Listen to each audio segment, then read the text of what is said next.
چقدر این جمله عاطفی است. چند بار اگه تکرار بکنید بی اختیار گریه میکنید.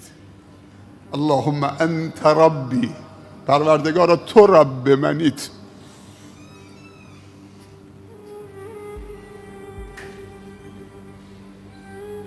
اللهم انت ربی، پروردگارا تو رب منیت.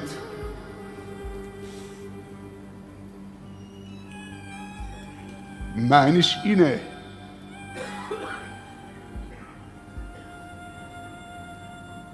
که من غیر از تو هیچ خدایی ندارم، اما تو غیر از من بندگان دیگر دارید.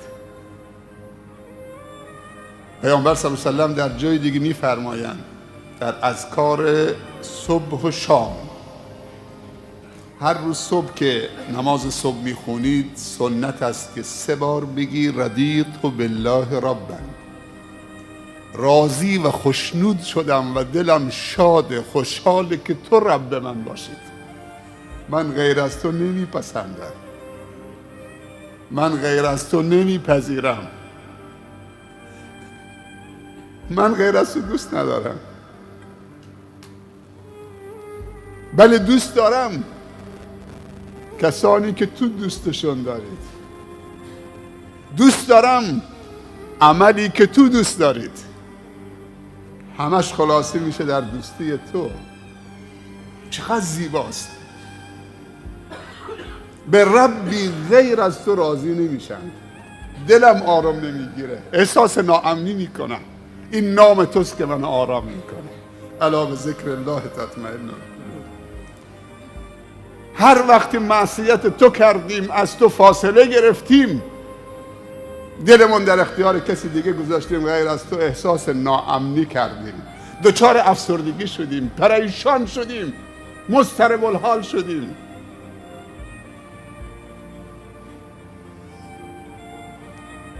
الله، یه بار دیگه بگه الله، از جان و دلت بگو الله. این پسرمون امروز خیلی منو تکون داد. بلند میشی؟ یستم. این دعا بکنید یک عالم فرزانه بزرگ باشه، یکی از رهبران جهان اسلام و جامعه انسانی و بشری باشه. این بعد از سلام آمد سر صورت منو بوسید، اصرار میکرد که دستم ببوسه. هر کاری کردم میگفت بذار دستت ببوسه.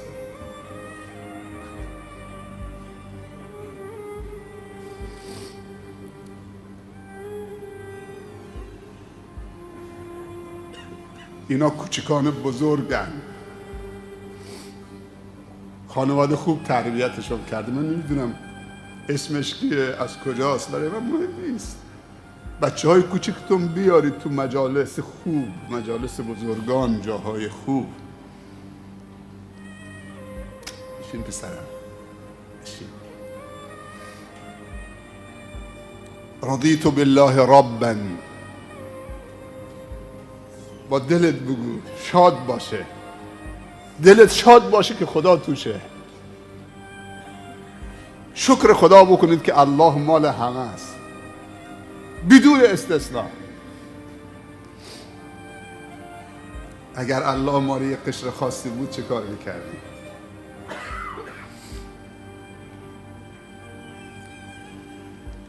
دنباله سید الاستغفار، لا اله الا انت، هیچ معبودی به حق نیست به جز توی پروردگار. اعتراف دوم، چقدر خدا این اعتراف رو دوست داره. بعد میگه خلقتنی. این ترتیب این کلمات نگاه کن چقدر زیباست. بعد که میگه اللهم انت ربی، تو رب منی، بعد میگه لا اله الا انت، بعد میگه خلقتنی. سبحان الله، تو مرا از عدم به وجود آوردید. خلق ایجاد بعد از عدمه. تو اجازه دادید من ایجاد بشم، تو اجازه دادید بعد از این که منو از عدم به وجود آوردید دلم محلی باشه برای دوست داشتن تو در اونجا بگیرید. تو به من اجازه دادید که رو به تو بیستم، تو به من اجازه نماز خوندن دادید، تعظیم در مقابل خودت دادید، تو اجازه شکرت دادید، تو به من اجازه پرستشت دادید. باور میکنی که هر مسلمانی اجازه پرستش نداره؟ حتی مسلمانه ولی اجازه بندگی نداره. خیلی از مسلمان ها شراب میخورن، ظلم میکنن، حرفای کفر میزنن، نماز نمیخونن. اون داستان اون غلام به شما گفتم که از کنار مسجدی با مالکش میگذشت. اون غلام سیاه پوست اجازه خواست که اجازه بفرما سرورم، من لحظاتی برم در مسجد خانه خدا. گفت برو ولی دیر نکن. اون مالکش بیرون در ایستاد. این غلام دیگه وقتی وارد مسجد شد فکر کرد که تو بهشته.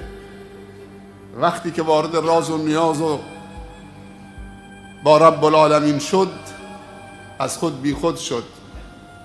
اون اربابش از بیرون صداش زد ای غلام زود باش بیا، خیلی دیر کردی، چرا نمیایید؟ این غلام از داخل مسجد صدا زد ارباب نمیگذارن من بیام، اجازه نمیدن من بیام. گفت مالک تو منم. کی اجازه نمیده؟ گفت همون کسی که به تو اجازه نمیده پا تو خونش بذارید. به من اجازه نمیده که بیام بیرون. اون مالک دل منه. احد بلال یادتونه؟ احد احد. شکر خدا بکنید خدا به شما اجازه بندگی داده. خلقتنی و انا عبدک، و من بنده تو هم و من بر عهد و پیمان تو به اندازه استطاعتم پایبندم. به نعمتهای تو اعتراف میکنم، دنبالشه. هر نعمتی در من و خانواده هست از جانب توست. و ما بکن من نعمت فمن الله. و به تقصیرات و خطاهام هم اعتراف میکنم. اعتراف دوم فاغفر لی اعوذ بک من شر ما صنعت. به تو پناه میبرم از شر اعمال زشت و پلشتی که انجام دادم. ابوء لک بنعمتک علی و ابوء بذنبی اغفر لی فانه لا یغفر الذنوب الا انت. پس بیامرز چون آمرزنده‌ای جز تو نیست.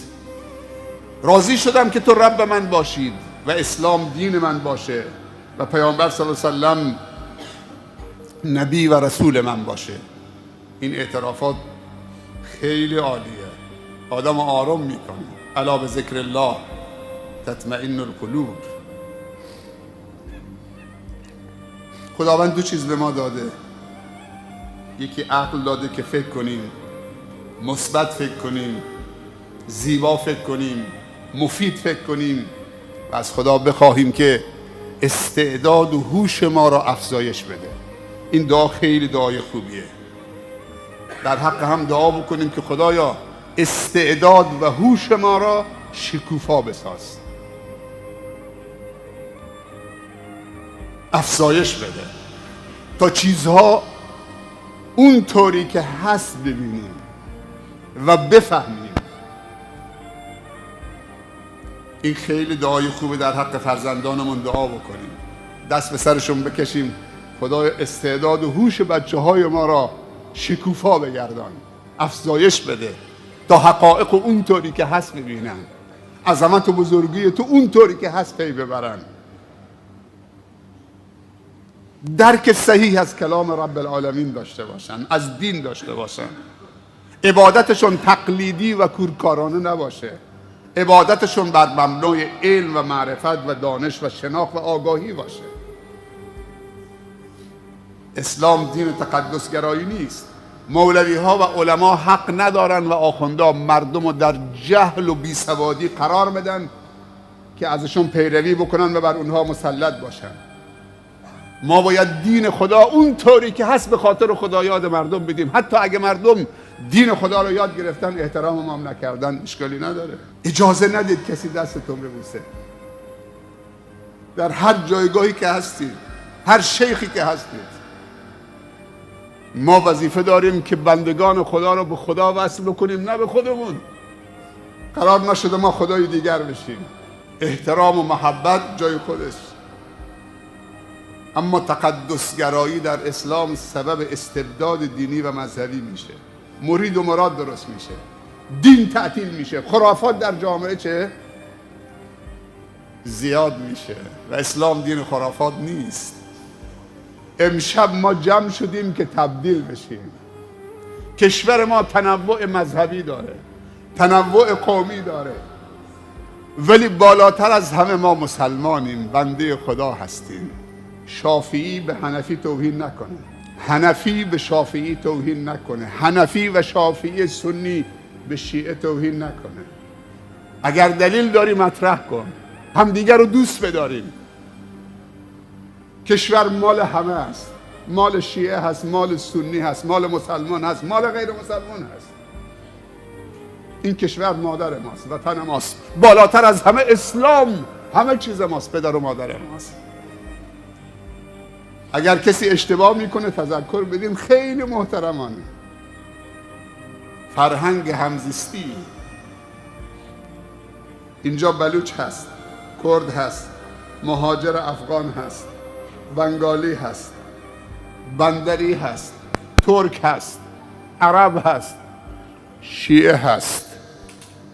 من به برادرها و خواهرای شیعه هم گفتم وقتی میاد اینجا تو قیام مهرتم با خودت بیار، دستم نبند، کسی حق نداره چپ چپ بهش نگاه بکنه. اگر پید برد که این مهر نباید بذاره، اون موقع خودش نمیذاره. ما خیلی از خواهرها و برادرای شیعه داریم تو این مجالس میان، دوستشون داریم، از صمیم قلب دوستشون داریم. رفتار بعضی از افراد مانع نمیشه که همدیگر رو دوست بداریم. اگر من اشتباه کردم این مانع نمیشه، این اشتباه شخصی منه. قومیت های زیادی تو کشور ما هست، ولی همه مسلمانن. این قومیت ها مانع نشه که ما به هم نرسیم و همدیگر رو سیراب نکنیم از عاطفه های زیبا. دنیا میدانی است برای به نمایش گذاشتن هنرهای زیبا، عاطفه های زیبا، مهرورزی. همدیگر رو دوست بداریم، لذت ببریم از دوست داشتن همدیگر. اگر نیاز به نصیحت پیدا کردیم، هر کسی حرف خیر زد اونو بپذیریم. نگاه کن چی گفت، نگاه نکن کی گفت. ما اینجا نیامدیم که فقط نماز تنها بکنیم، آمدیم که قرآن رو بفهمیم.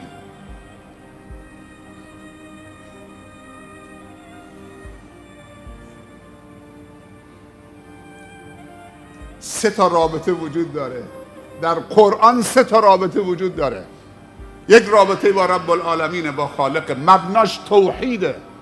خرافات و شرک تو زندگیت نباشه که در بدرت میکنه، بیچارت میکنه، مفلست میکنه، ضعیفت میکنه، زمینگیرت میکنه. قل هو الله احد. چند تا سوره دیگه مونده که قرآن ختم بشه. کم کم احساس میکنیم که این آخرین عهد ما با کلام رب العالمین. امشب و فردا شب چهارشنبه عیده. رمضان هر سال میاد، اما من و تو شاید تکرار نشیم عزیزم. امشب مال من و شماست. امشب هم دیگر رو حلال بکنیم، رابطمون رو مستقیم به عرش خدا وصل بکنیم. الله دل داده که دوست بداریم و اولین ذاتی که باید دوست بداری خودشه که دل داده، دوستی رو درش گذاشته، محبت تو دل گذاشته. الله هیولا نیست، الله رب مهربانه. خوشبختی کجاست؟ این سواله. یه روزی یک شبکه تلویزیونی یک میلیاردر رو دعوت میکنه. یک شبکه تلویزیونی یک میلیاردر رو دعوت میکنه، ازش سوال میکنه خیلی خوش آمدید، زیباترین و شگفت‌انگیزترین و لذت بخشترین قسمت زندگی تو چیه؟ خوشبختی تو الان یعنی چی؟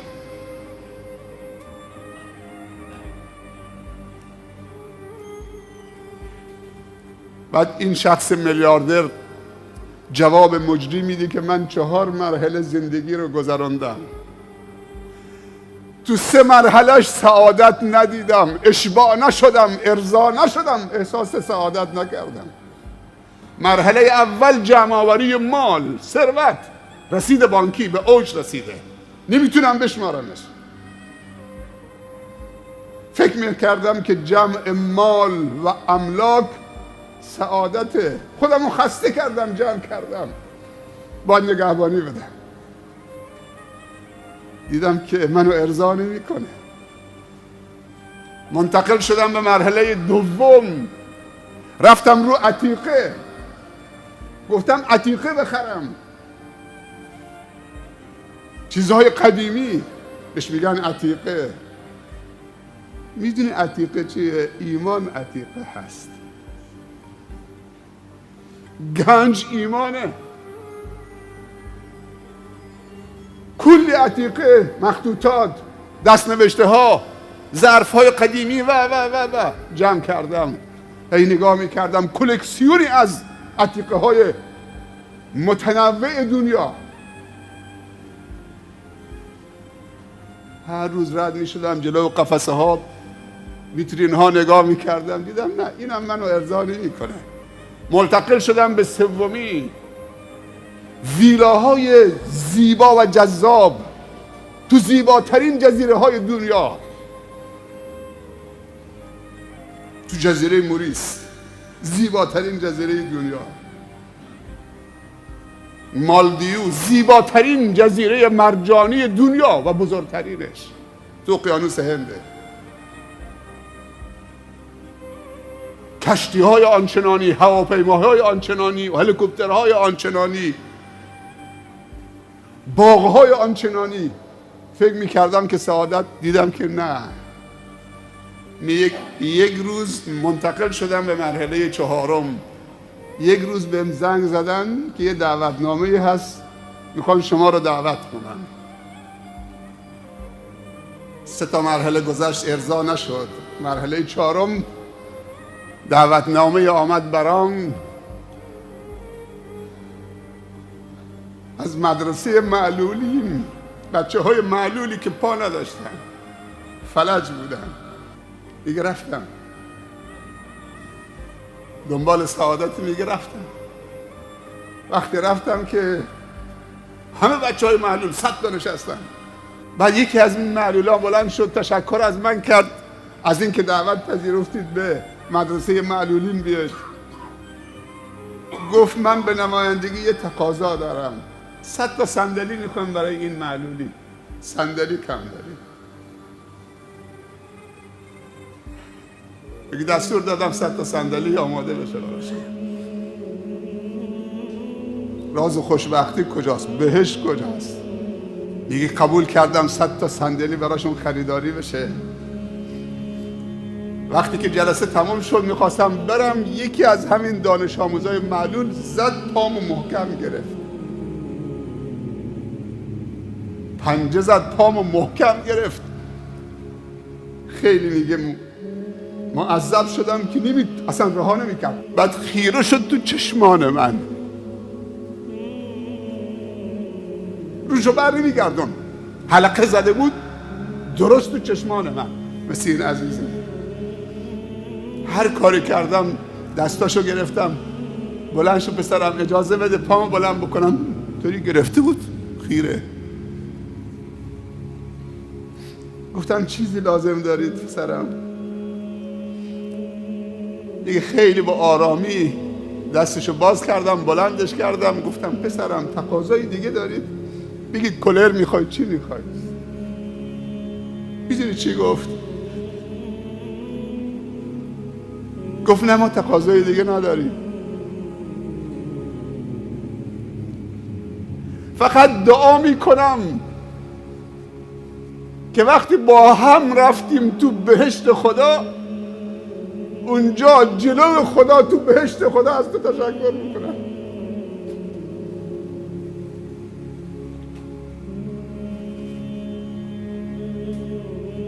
به خاطر این 100 تا صندلی که برای بچه‌های معلول آوردیم، وقتی رفتیم با هم تو بهشت خدا، اونجا جلو خدا اجازه داشته باشم از تو تشکر میکنم که این آقا تو دنیا توجه کرده به معلولین، 100 تا صندلی برای معلولین خریدیم. خیلی وقت بهشت اینجاست، ما غافلیم. برادر و خواهرای عزیز، در حق خودتون بخیلی نکنید. یک توبه جانانه لازم است. امشب توبه جانانه که این توبه اونقدر قدرت داشته باشه که ما را یاری بکنه تا فردوس خدا، نه برای 1 سال و 1 ماه و 2 ماه و 1 سال. و آنچنان توشی از این رمضان و این شبها بگیریم که 1 عمر در دنیا و آخرت ما را چه همراهی بکنه. تزودوا فإن خیر الزاد التقوی.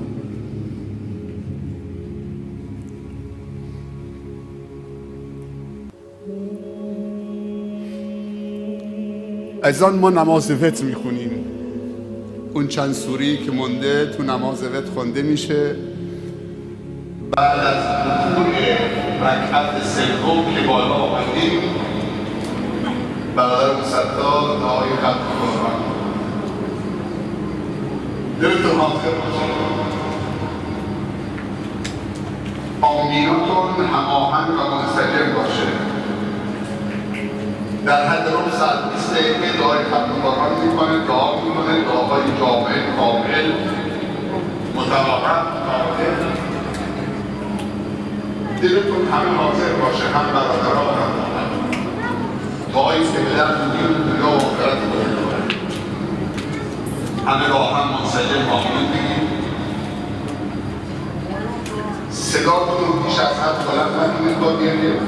کسی خواهد اشکی بریزه، ناله‌ای بکنه در حد معمولش، اما خواهرها اون طرف کنار ثابت هستن، صداشون رو بلند نکنن، رعایت کنن. خدا بر دلهای ما و شما آگاهه. اون چیزی که صدای دین و دنیا و آخرت ماست، خدا امشب به ما ازش بخواهیم. این کامل‌ترین دعاست. خیلی وقتا ما دعا کردن بلد نیستیم. خدایا از دلهای ما آگاهه.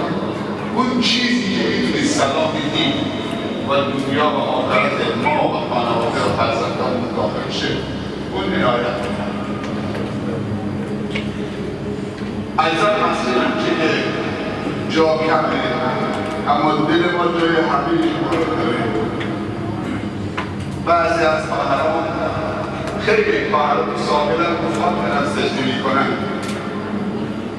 یادتون نره که در یکی از رمضان‌ها پیامبر صلی الله علیه و سلم خواب دید که بر آب گل داره سجده میکنه. خوب دقت بکنید. در نماز صبح بارندگی شد، پیامبر سر به سجده بود تو محراب، تو سقف مسجد پیامبر صلی الله علیه و سلم همه درخت خرما و حصیر و شاخه‌های نخل می‌ماند. چک بارون، قطره‌های بارون می‌جهید تو محراب. وقتی پیامبر به سجده رفت، بر آب و گل سجده کرد. پیشانیش رفت سلام داد، گل بود. مهم نیست که داخل مسجد جا شده، بیرون تو کوچه تو حیاط کنار ساحل